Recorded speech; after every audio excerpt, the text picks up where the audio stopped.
noapte. Ziua, noapte. Noapte? Petra i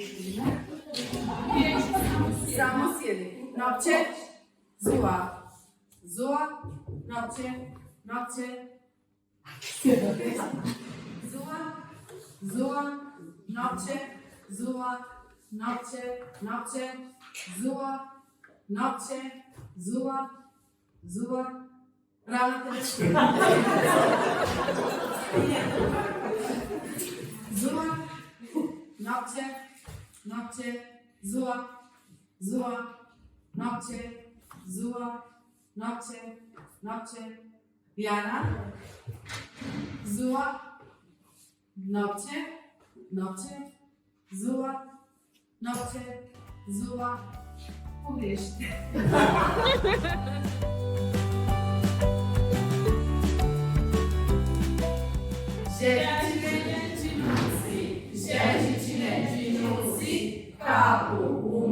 Kapu umiri, oči, gura, nasu. Sad brže. Željčine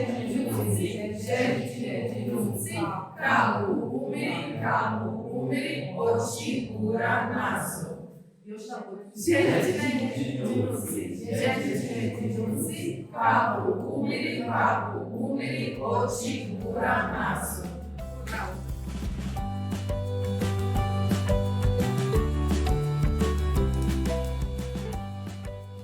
Znači, šepaš dživinjanca, tko zna prevesti, što to znači? Što radiš ujutro? Bakul simulano šebjov kava, žeduk em lupu. Odlično. Šema dukavu. Šema duhovnu za gospođe za nekog ko ne razumije, molim vas da ste mogli prevesti.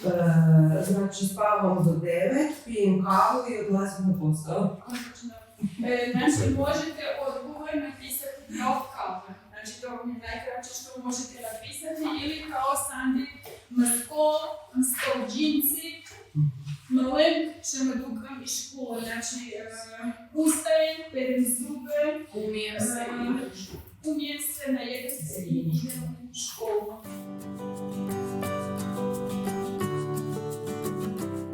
A da se ćete to sam ja. Ja sam Larisa, imam 9 godina, živim u Podturnju, imam 3 sestre, zove se Maša, Vanesa i Aleksandra.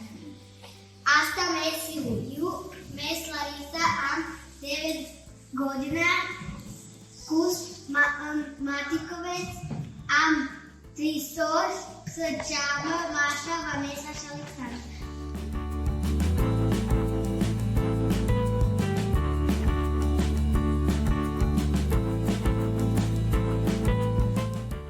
Mai bună ziua!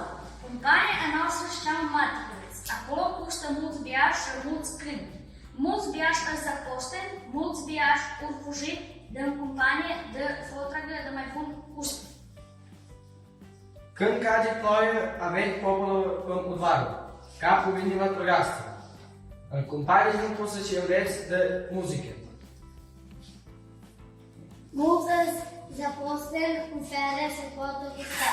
Svaki vikend se bere la noi. Când se bate cineva, fișeni neaje și vine mulți lejitori din altele cumpări. Când moare cineva, fișeni pază.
Cuțit.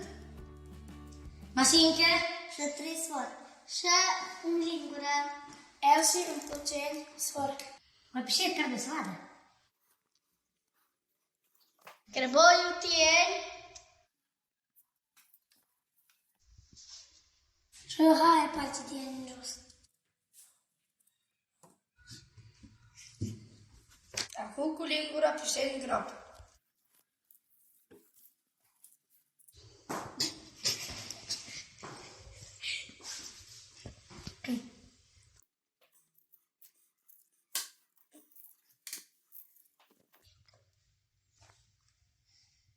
Soara tieni pe jumătate.